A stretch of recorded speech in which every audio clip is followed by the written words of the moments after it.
e juntos abramos a palavra do Senhor no livro de Josué, capítulo de número 8.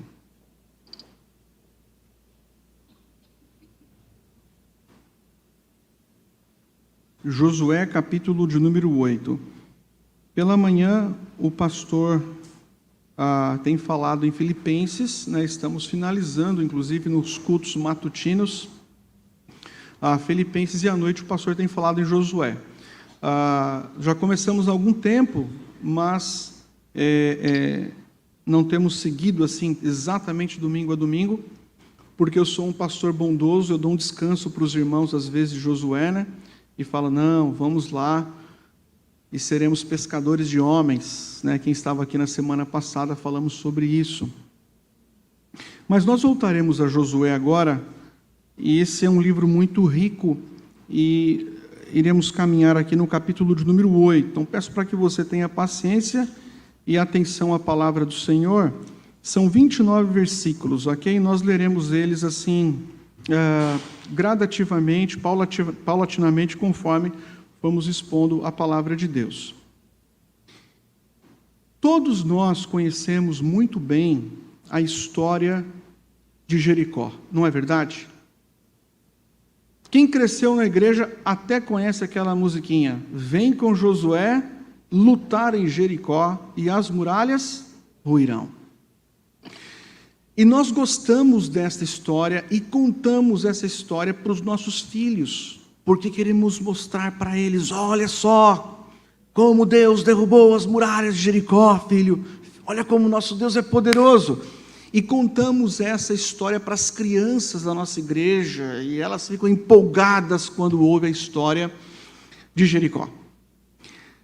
Porém, nós não contamos muito a história que se encontra no capítulo 7 de Josué, porque Jericó está no capítulo 6, a vitória, mas o capítulo 7 a gente pula, porque no capítulo 7 de Josué, não encontramos vitória, encontramos o quê?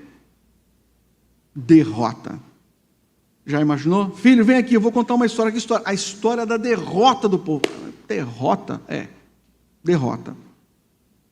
O povo foi vitorioso no capítulo 6, sob a liderança de Josué. Estavam empolgados, e aí foram para a segunda batalha, na conquista de toda a terra de Canaã, e a segunda cidade era a cidade de Ai, esse era o nome da cidade.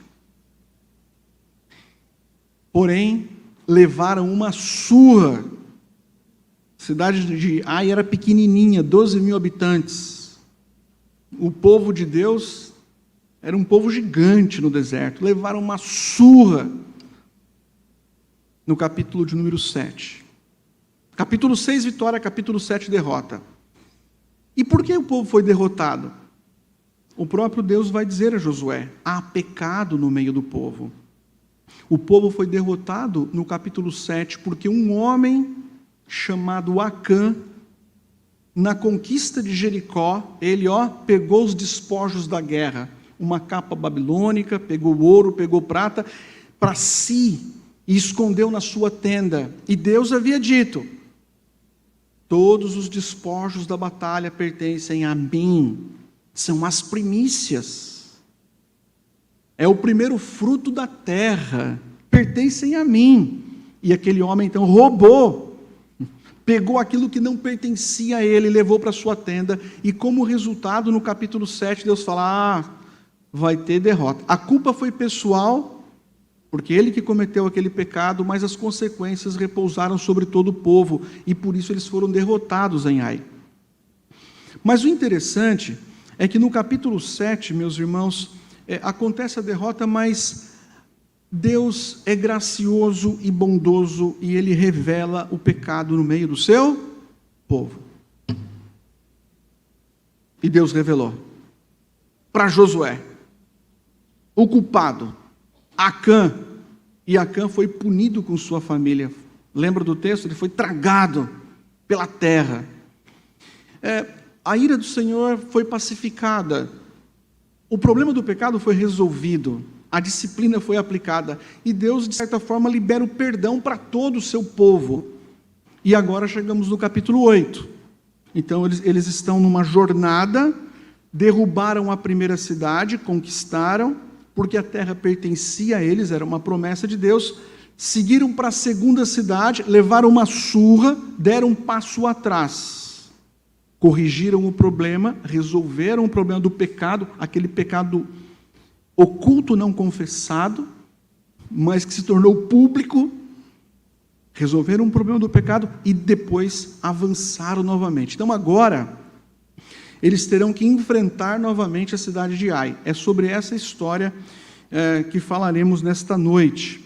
E eu coloco como título ou tema dessa mensagem, transformando a derrota em vitória. Porque eles saem de um contexto de derrota e vão para um contexto de vitória. Já aconteceu isso contigo? Então Deus chama Josué e fala: Josué, agora você precisa voltar para a batalha contra aquela cidade, a cidade de Ai. E Josué talvez estivesse um tanto quanto receoso. Às vezes, meus irmãos, nós sofremos algumas derrotas e depois ficamos pensando: será que Deus vai realmente me abençoar? Nós escorregamos em alguns pecados, sofremos as consequências, mas nos arrependemos, recebemos o perdão, e quando nos deparamos com uma outra situação, a gente fica assim: estou na dúvida, será que Deus vai me conceder a vitória dessa vez? Sendo que eu fracassei lá no passado, será que Deus realmente me perdoou? Será que dessa vez eu vou conquistar essa cidade, ou eu serei derrotado novamente? O Senhor, Ele é gracioso, Ele nos restaura, e Ele é o Deus dos recomeços. E a vida cristã vitoriosa, de certa forma, é uma vida cheia de recomeços. Então talvez você fale assim: pastor, eu estou hoje aqui, mas eu estou meio assim, quebrado. Você vem no lugar certo. Porque o nosso Deus é o Deus dos recomeços. Ele fez isso com Pedro, por exemplo, vocês se lembram da história? A restauração, e com tantos outros. Então, eu vou pedir para que você volte o seu olhar aí, para Josué capítulo 8, e nós vamos ler os versículos 1 e 2, e vamos ver aqui o recomeço. Aí você pergunta: como que Deus recomeça com o seu povo? Ele recomeça trazendo uma palavra de encorajamento. Ele diz assim, olha aí, versículo 1 do capítulo 8, disse o Senhor a Josué: não temas nem te atemorizes, toma contigo toda a gente de guerra e dispõe-te e sobe a Ai, é a cidade.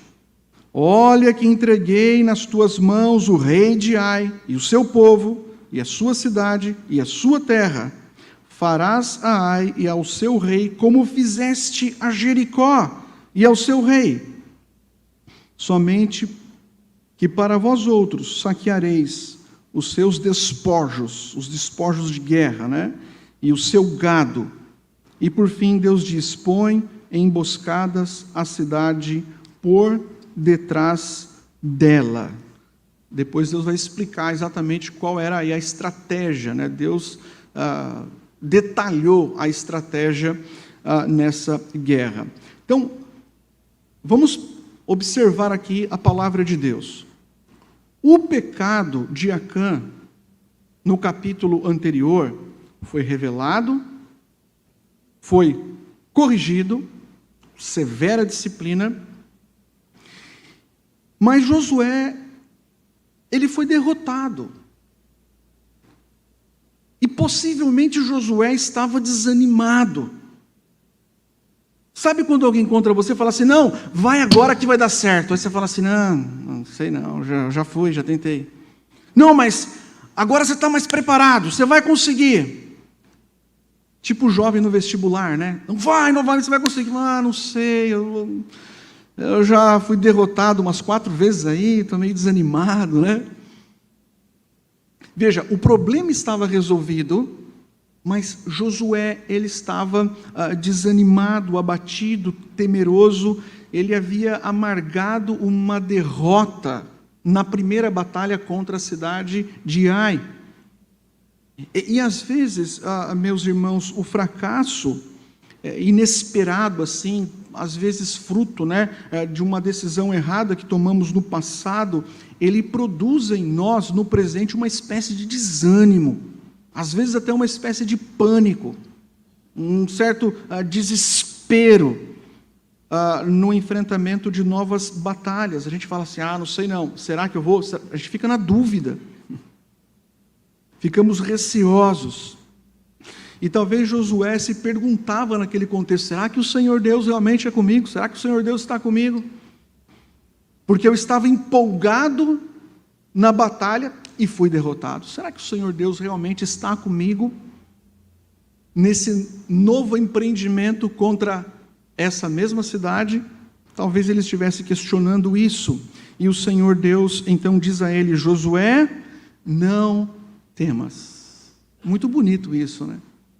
Não temas, não te atemorizes.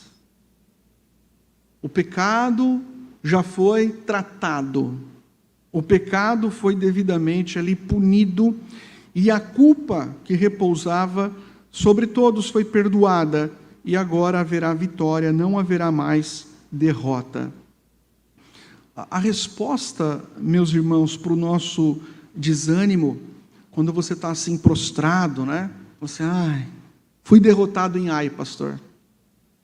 A resposta para o nosso desânimo, para o nosso abatimento, para o nosso medo de encarar as lutas no tempo presente, a resposta que nos coloca de pé, na linha de frente na batalha, é ouvir a voz de Deus, ao invés de ouvir a voz do nosso próprio coração enganoso. E o que Deus diz por meio da sua palavra? Deus diz, não temas, nem te atemorizes. Não temas, não te atemorizes.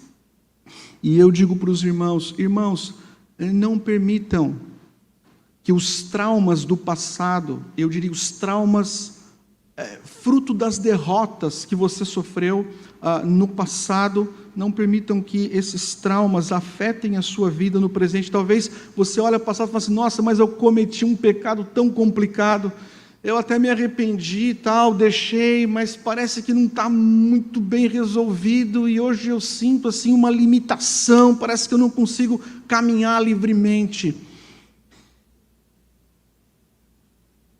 Meus irmãos, quando nós carregamos isso acaba nos impedindo de prosseguir vitoriosamente no tempo presente. Então, em Cristo você tem, glória a Deus por isso, os seus pecados perdoados. E em Cristo você tem a oportunidade de recomeçar. Você fala assim, pastor, eu tenho que retomar. Pois bem, a hora é agora. Em Cristo você tem a oportunidade de recomeçar. E como eu coloquei, a vida cristã vitoriosa é uma vida, é uma série de recomeços. Às vezes a gente cai, a gente se levanta e segue. Agora, perceba que interessante, para animar Josué, Deus disse duas coisas. Ele disse, não temas, não te atemorizes, na sequência vem a razão. E ele coloca assim, ainda nos versos 1 e 2, ele garante a vitória, ele fala, olha que entreguei Josué das tuas mãos, o rei dessa cidade, o rei de Ai, eu entreguei o seu povo, a sua cidade, a sua terra, eu já entreguei Josué, creia na minha palavra, creia na minha promessa, e haja conforme a minha promessa e a minha palavra. E em segundo lugar, Deus diz para ele assim, Josué, eu te presenteei, você e o povo, com os despojos da batalha. Na guerra contra Jericó, os despojos, eles ficaram comigo, as primícias, mas agora será diferente. Agora o gado, o ouro, prata, tudo que vocês conquistarem dessa batalha, tudo isso vocês podem pegar, vocês podem dividir, agora pertencem a vocês. E o que a gente percebe aqui, meus irmãos, é que Acã, no capítulo anterior, ele não abriu mão daqueles despojos, e ele foi punido por isso. Mas aquelas pessoas que abriram mão na conquista de Jericó, no capítulo 6, que entenderam que o que é do Senhor, o que é proibido, e não mexeram naquilo que pertencia ao Senhor, agora eles foram agraciados. Veja, às vezes precisamos nos abster daquelas coisas proibidas que não pertencem a nós, ou que ainda não é o tempo de pertencerem a nós, para que sejamos no tempo certo abençoados por Deus. Não dá para pular etapa, aí a gente quebra a cara, aí a gente sofre. Então, primeiro entregamos a Deus a parte que lhe é devida, e as demais coisas são acrescentadas no tempo certo. Jesus disse isso, né? Buscai, pois, em primeiro lugar o quê? O reino de Deus e a sua justiça. E as demais coisas? As demais coisas vos serão acrescentadas. E agora vem a estratégia. Se você olhar aí no versículo 2 ainda, lá no final, está escrito assim: põe emboscadas a cidade por detrás dela. Essa é a estratégia que Deus deu a Josué. Aí eu fico pensando assim, né?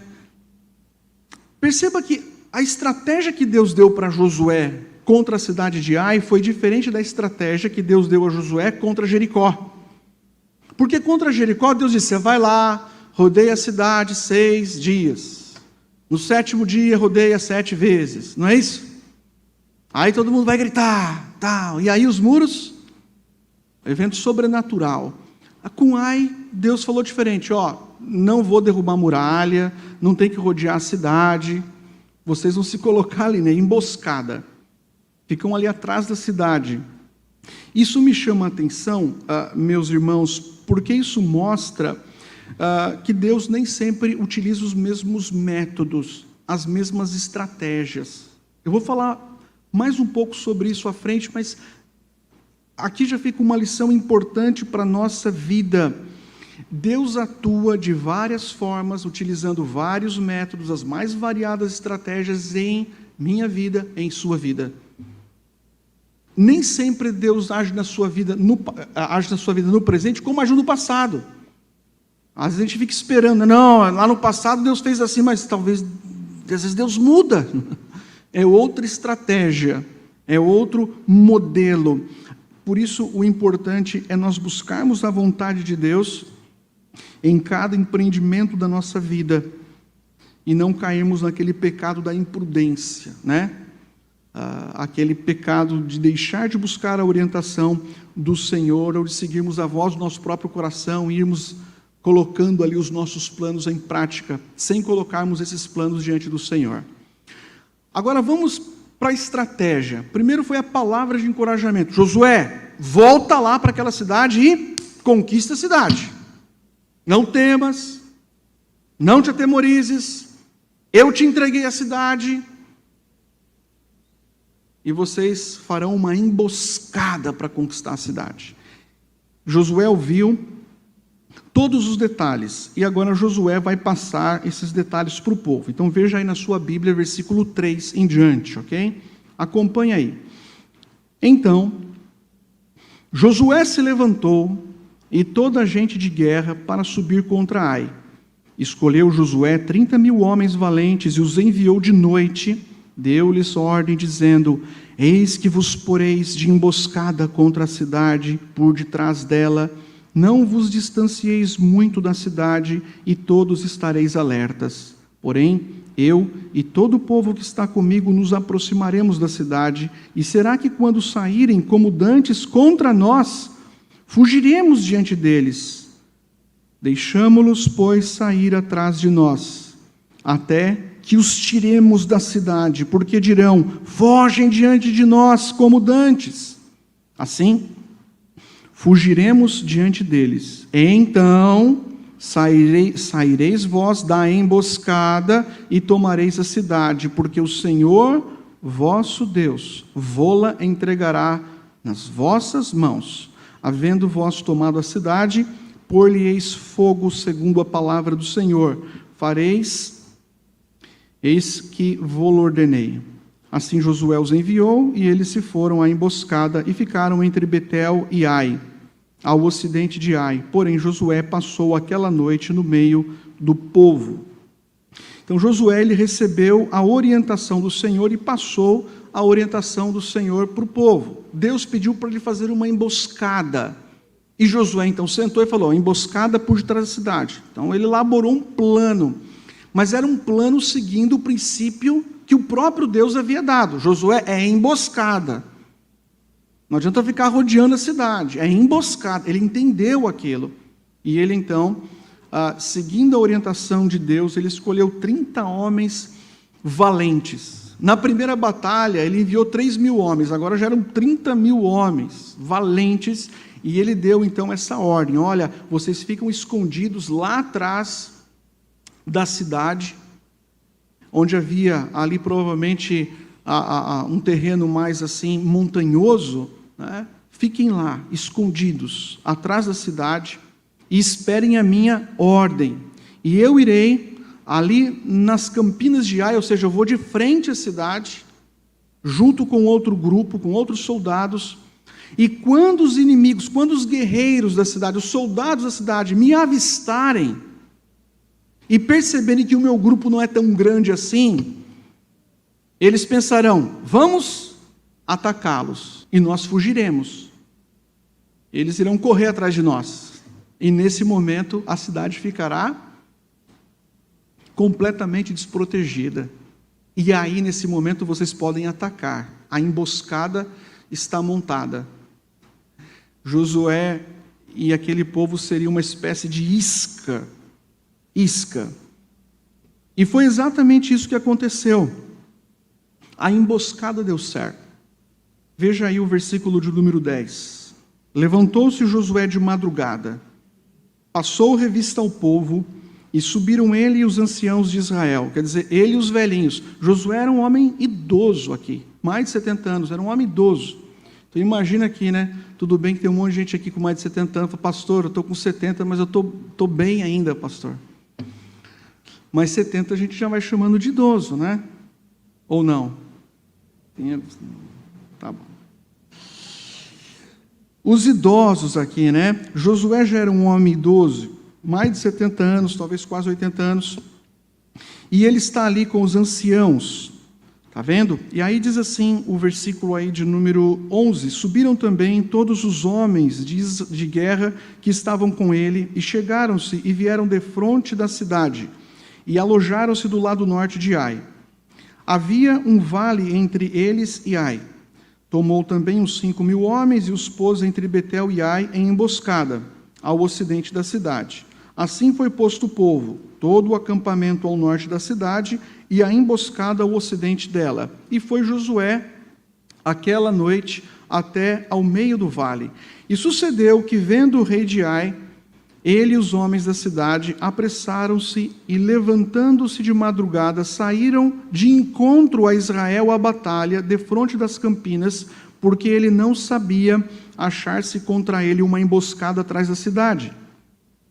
Josué, pois, e todo o Israel se houveram como feridos diante deles e fugiram pelo caminho do deserto. Pelo que todo o povo que estava na cidade foi convocado para os perseguir, e perseguiram Josué e foram afastados da cidade. Nem um só homem ficou em Ai, nem em Betel, que não saísse após os israelitas, e deixaram a cidade aberta e perseguiram a Israel. Veja como deu certo a estratégia, a emboscada. Aí você pode perguntar assim, deu certo? Que plano maravilhoso, como Josué era um homem perfeito. Irmãos, a emboscada deu certo porque Deus estava presente. Se Deus não estivesse presente, o rei da cidade já ia descobrir que havia uns camaradas escondidos atrás da cidade e a chacina seria grande. Mas o rei de Ai não descobriu, porque Deus estava presente. Essa vitória foi fruto da graça, da bondade, do amor de Deus para com a nação de Israel. E Josué, o idoso, ele se levanta de madrugada, diz aqui o versículo 12, sem perder tempo, se levanta de madrugada, coloca ali cada um no seu devido lugar, seguindo à risca a ordem do Senhor. E quando os homens de Ai viram Josué, decidiram persegui-lo e disseram: agora vamos acabar com esse Josué e com todo esse povo. E todos os soldados saíram da cidade, e a cidade ficou lá livre, completamente livre. E foi nesse momento que aqueles soldados que estavam atrás da cidade receberam a ordem para invadir a cidade, conquistar a cidade e colocar fogo na cidade. Veja aí o que aconteceu, versículo 18. Então disse o Senhor a Josué, perceba, eles estão no meio da batalha, certo? Josué está correndo, talvez em cima de um cavalo, do exército de Ai, e no meio dessa confusão, sendo perseguido, acontece algo sobrenatural. O Senhor aparece. Então disse o Senhor a Josué: estende para Ai a lança que tens na mão, porque a esta darei na tua mão. E Josué estendeu para a cidade a lança que tinha na mão. Então a emboscada se levantou apressadamente do seu lugar, e ao estender ele a mão, vieram à cidade e a tomaram, e apressaram-se e nela puseram fogo. Virando-se os homens de Ai para trás, olharam, e eis que a fumaça da cidade subia ao céu, e não puderam fugir, nem para um lado nem para o outro, porque o povo que fugia para o deserto se tornou contra os que o perseguiam. Veja, no meio da batalha, Deus dá essa ordem para Josué. É tão bonito isso, né? Porque, veja, Deus não abandona o seu povo. Deus permanece com o seu povo. E Deus orienta o seu povo no fervor da batalha. Josué tinha uma lança grande, assim, né, alta. E Deus apareceu para Josué, não sabemos exatamente como, se foi uma voz, uma visão.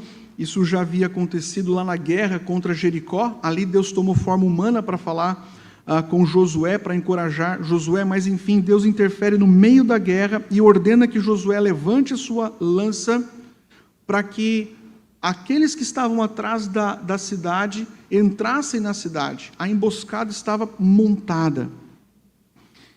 E quando eu vejo aqui Deus dizendo para Josué: Josué, agora é o momento, é a hora, levanta a lança agora, é agora que eu entreguei nas tuas mãos, é nesse momento, agora que eu estou entregando essa cidade nas tuas mãos. E isso prova, meus irmãos, que o comando da guerra não estava nas mãos de Josué, o comando da guerra estava nas mãos do Senhor. É como se o Senhor dissesse: olha, vocês estão aí, mas sou eu que concedo a vitória. Vocês estão aí batalhando, mas a palavra fiel é minha. Sou eu quem concedo a vitória. O segredo, meus irmãos de Israel, era a presença de Deus no meio deles.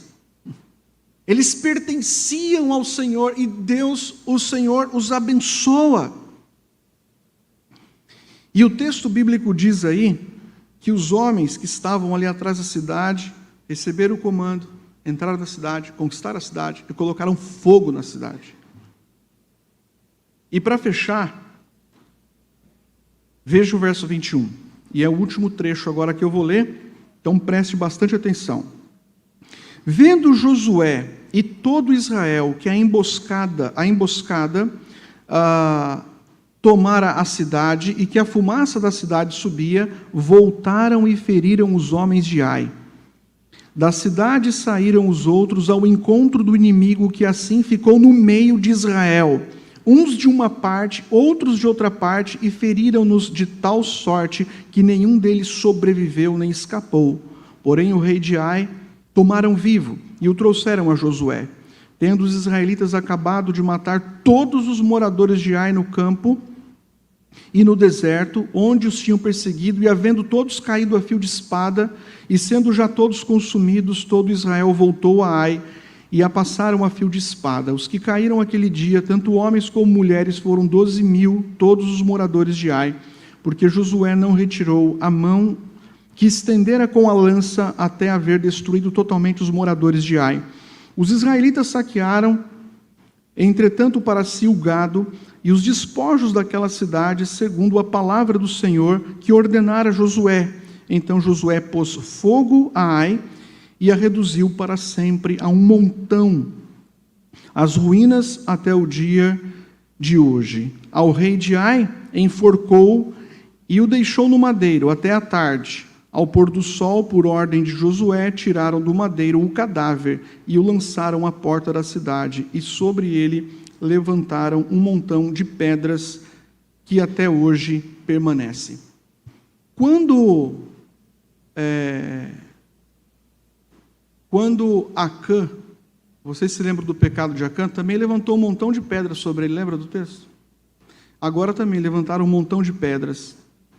Irmãos, a cidade foi completamente destruída, consumida. E fica uma pergunta aqui, antes de eu trazer umas lições para encerrar a mensagem. E a pergunta é: pastor, mas Deus pediu para que todos os moradores da cidade fossem eliminados? Parece que o Deus do Antigo Testamento não é parecido com o Deus do Novo Testamento, não, né? Porque esse Deus aí era um Deus, olha, Josué vence a batalha, né? Conquista ali a cidade de Ai e passa a fio de espada. E é um tanto quanto duro, é uma passagem difícil.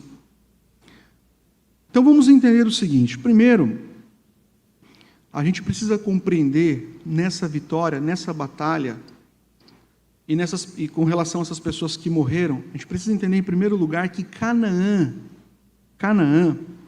não era uma sociedade inocente, em primeiro lugar, ok?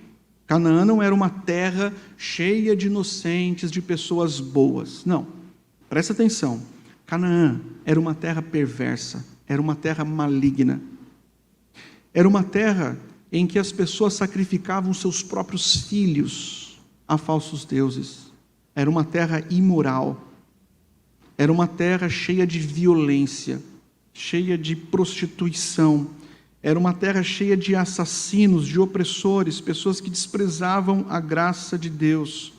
O que Deus fez com Canaã foi simplesmente derramar o seu juízo. Juízo esse que será derramado no dia final sobre todos aqueles que não têm Jesus Cristo como Senhor e Salvador. Aqui só foi uma ponta. Então veja bem, Canaã não era uma sociedade inocente. Israel era o chicote de Deus. E o chicote de Deus para castigar aquelas nações que habitavam na terra de Canaã. Então não podemos esquecer que o Senhor é o Senhor da vida. Ele é o Senhor da terra. Aquela terra pertencia a Israel.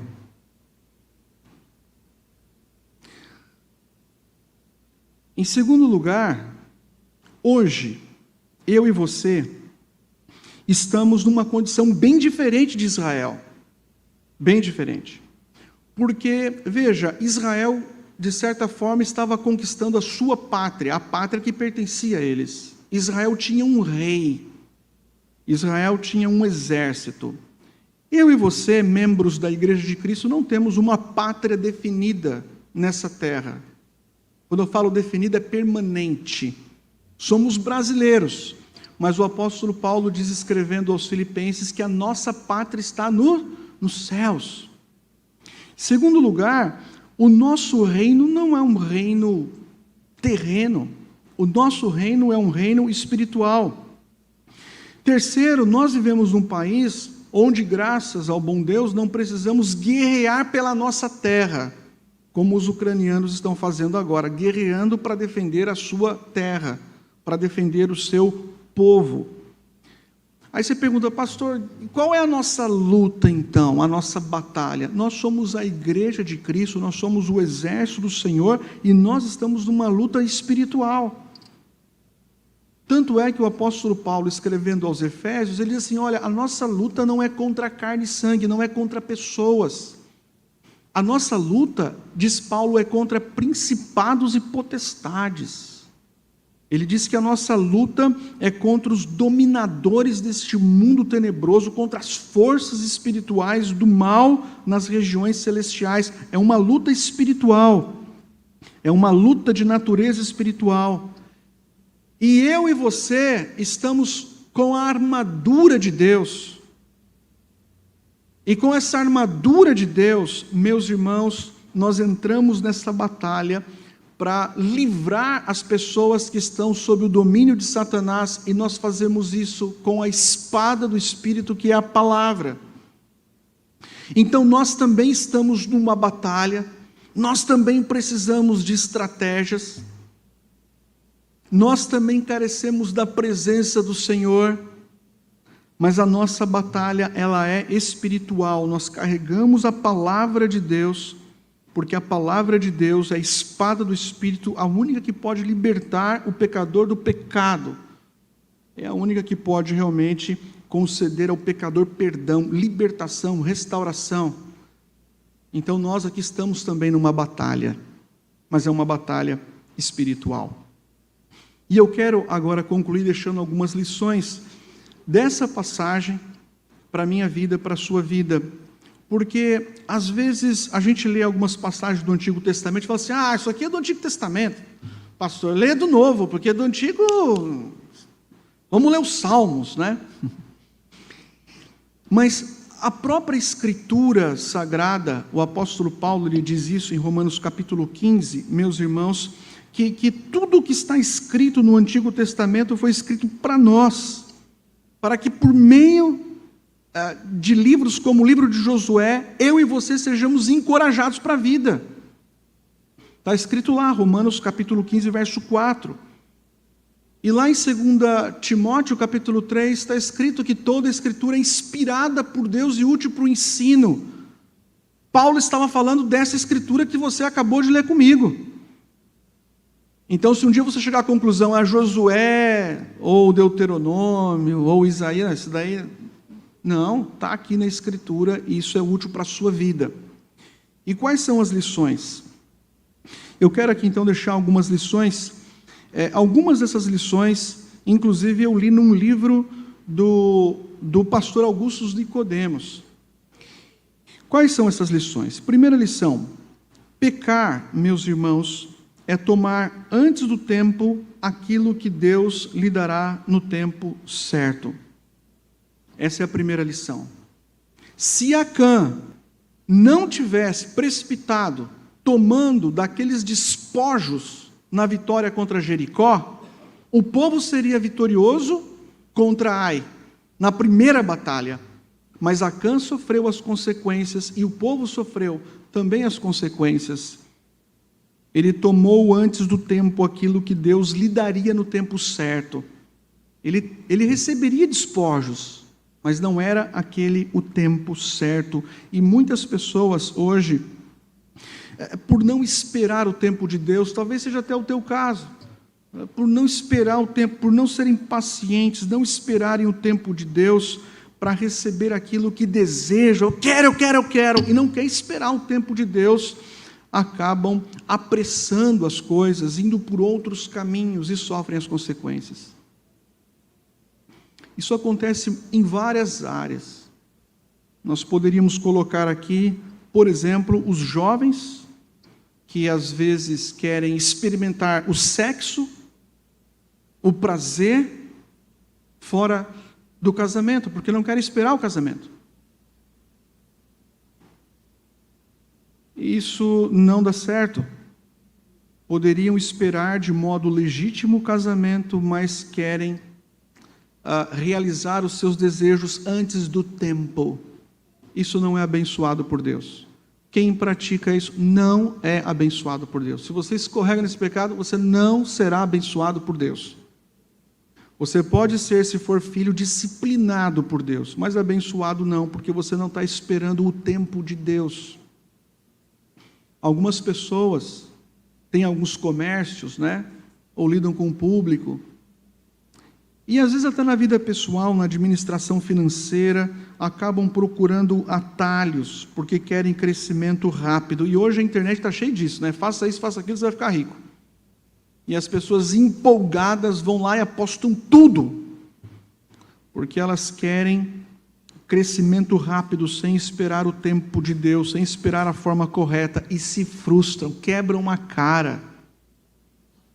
Meus irmãos, se o nosso coração ele estiver cheio de Jesus Cristo, eu não sei se o seu coração nessa noite está cheio de Jesus, se o seu coração está cheio de Jesus, cheio de Deus, cheio da palavra de Deus, você aprenderá a esperar o tempo de Deus para receber as coisas que você deseja. Não se precipite, não esperar o tempo certo, se precipitar, isso traz derrota.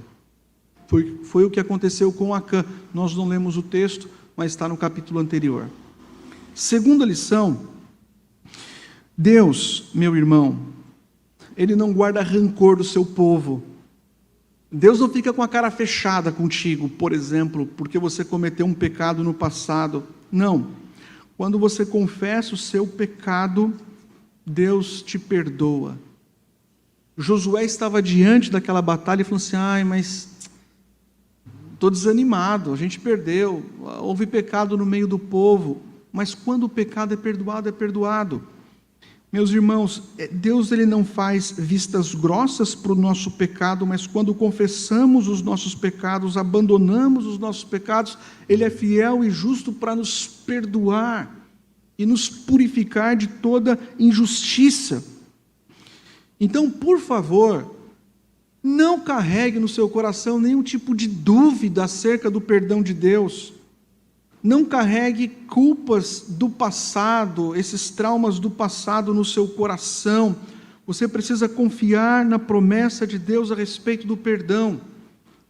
Vocês se lembram que Jesus Cristo disse para a mulher pecadora? Ele disse: quem não tem pecado, que atire a primeira pedra. Todo mundo saiu. E depois Jesus Cristo disse: ninguém te condenou? Não. Eu também não. E ele segue: agora você vai e não peques mais. Se você entrou aqui escorregando ou caindo em algum pecado, é isso que Deus está te dizendo. Você escorregou, caiu? O perdão está garantido, mas olha, agora você sai daqui e não caia mais nesse pecado. Não caia mais nesse pecado que gerou tristeza. Então, quando Deus perdoa, Deus perdoa. Você pode recomeçar. A terceira lição que eu quero deixar aqui para os irmãos e para mim mesmo, isso parece estranho, mas Deus costumeiramente Ele nos leva de volta àquele lugar onde fomos derrotados, para que naquele lugar onde fomos derrotados aprendamos a fazer a coisa certa. No capítulo 7, o povo foi derrotado em Ai. Deus fala: volta para lá. Mas volta para lá, mas eu fui derrotado. Exatamente, você vai voltar lá onde você foi derrotado. Deus, às vezes, nos leva, meus irmãos, de volta ao lugar onde fomos derrotados, para nos tratar e para nos dar as suas bênçãos e as suas vitórias. E, às vezes, precisamos retornar a esses lugares de derrota, né? Eu diria assim: você volta àquele lugar, só que agora você luta da forma certa. Você volta àquele ponto da sua vida: não, estou aqui de novo, pastor, e agora? Agora você luta da forma certa. Utilize a estratégia certa. Siga a voz de Deus, ouça a voz de Deus. Não faça aquilo que você fez no passado. E olha, você será colocado novamente diante daquela situação que talvez te levou ao fracasso. Você vai ser colocado. Mas aí você não deve sair derrotado. Aí você tem que sair vitorioso. Porque quando nós, meus irmãos, queremos o caminho assim do conforto, sabe? O caminho da facilidade. Quando você não quer um confronto, você fala assim: ah, pastor, eu não quero nenhum tipo de confronto. Por favor, não diga que eu sou pecador, pastor. Mas eu tenho que lembrar você e a mim mesmo, nós somos pecadores. Quando nós não queremos o caminho do conforto, queremos o caminho do conforto, a gente acaba mantendo as mesmas práticas e mantendo os mesmos pecados. Então, Deus às vezes nos leva naquele lugar onde fomos derrotados e Ele diz assim: agora faça do jeito certo. Vitória contra Ai, faça do jeito certo. A quarta lição que quero deixar para os irmãos e para mim mesmo é que nós precisamos sempre do poder de Deus. Pode ser uma coisa pequena, se você essa semana eu tenho uma coisa tão pequena para resolver, não importa o tamanho do obstáculo, do desafio, seja enorme ou seja pequeno, seja sempre dependente de Deus, conte sempre com o poder de Deus. Ai tinha 12 mil habitantes, o exército que estava com Josué tinha 30 mil habitantes, tinha 30 mil soldados, era um exército gigante, meus irmãos, mas na primeira batalha eles foram derrotados porque não seguiram a orientação de Deus e porque estavam em pecado. A gente precisa aprender, assim, a gente quer a vitória, né? Quando eu falo a vitória, a gente quer uma vida cristã frutífera, abençoada. Nós queremos a vitória, mas às vezes a gente não quer ser dependente totalmente de Deus. Meus irmãos, Deus é o segredo da nossa vitória. Não se glorie o sábio na sua sabedoria, nem o forte na sua força, nem o rico nas suas riquezas, mas o que se gloriar, glorie-se em saber que eu sou o Senhor. Sinceramente, você acha que isso aqui, essas mãos de carne e osso, esse corpo frágil, essa mente tão limitada, vocês acham que isso aqui realmente pode garantir vitória? Não pode. Deus é o segredo da nossa vitória, por isso precisamos sempre dele em nossa vida. Jesus Cristo, ele disse em João 15, verso 5, sem mim, nada podeis fazer.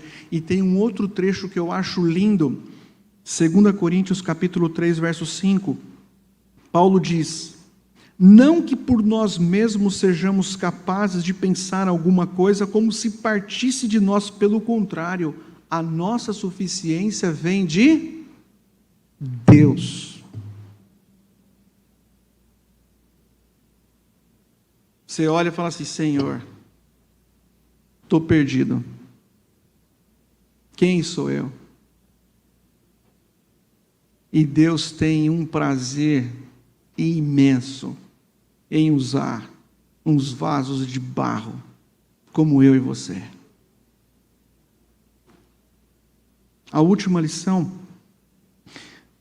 e eu já citei essa lição, é que Deus nem sempre usa a mesma estratégia para nos dar a vitória. A estratégia usada na conquista de Ai foi uma emboscada. A conquista, a vitória concedida pelo Senhor contra Jericó foi uma outra estratégia, que envolveu aspectos diretos ali sobrenaturais, como a derrubada das muralhas. Nós precisamos estar abertos, meus irmãos, para entender como Deus está nos guiando nesse tempo. E como Deus está guiando a nossa vida. Nosso dia a dia, nosso trabalho, os nossos relacionamentos, como Deus está nos guiando. E de repente percebemos que Deus está nos guiando de várias formas para a sua glória. Quando você pensar no Evangelho e na sua missão como filho, filha de Deus, em comunicar o Evangelho, pense sempre assim, eu não vou mudar a mensagem, porque a mensagem é uma, mas lembre-se que Deus pode lhe fornecer métodos e estratégias as mais variadas para levar a sua palavra até os confins da terra. Eu quero, então, encerrar. Jesus Cristo, Ele nasceu, viveu e morreu por nós. Jesus Cristo, Ele venceu, meus irmãos, a cruz, ressurgindo no terceiro dia. Nós somos vencedores em Cristo. Então, às vezes a gente cai, a gente tropeça, a gente olha para a batalha e fala assim, ai Senhor, eu não sei se eu vou conseguir, vencer, eu me sinto fraco, tal. Ok. Alguém venceu por você. Sabe por quê? Porque nós, irmãos, nós somos tão falhos e pecadores. Nós não somos capazes nem de viver a nossa própria vida. Jesus Cristo viveu a nossa vida. Ele morreu a nossa morte. Ele ressurgiu em nosso lugar para que nós tivéssemos o perdão e a oportunidade de recomeços. Feche os seus olhos. Pai, a Tua palavra é tão rica e tão bela, e há ensinamentos tão maravilhosos e profundos nessa palavra. Às vezes, Pai, nós olhamos para a nossa vida, para o nosso mundo, esse mundo cheio de conflitos, e pensamos qual será o fim de tudo isso. E de repente olhamos para a Tua palavra e encontramos o consolo, o encorajamento, em saber que o Senhor vem ao nosso encontro e diz: não temas, não te atemorizes. Ó Deus, o Senhor é aquele que nos levanta. E eu quero interceder em favor de todos aqueles que entraram neste lugar e aqueles que nos acompanham também pela internet. Ó Deus, levanta o Teu povo para novas batalhas e novas vitórias. A Tua palavra diz que nós somos mais do que vencedores por meio daquele que nos amou. A Tua palavra diz que devemos dar graças a Ti, e graças porque somos vitoriosos na cruz. Levanta, Pai, o Teu povo, levanta a Tua igreja em Cristo, fortalece esse exército de homens, mulheres, crianças, na batalha cristã. Se há alguém aqui nesta noite, Pai, que está se sentindo cansado, sobrecarregado, se há alguém que está prostrado, que não se sente animado, ó Deus, levanta, fortalece e conceda a essa pessoa a graça de retomar a caminhada cristã, mas não permita que essa pessoa permaneça no pecado. Que haja abandono do pecado, que haja oportunidade de seguir em vitória, mas seguir em vitória não com pecados ocultos não confessados, mas seguir em vitória com pecados lançados e confessados diante de Cristo. Abençoe-nos, Pai, nós precisamos de Ti. É o que lhe pedimos em nome de Jesus, amém.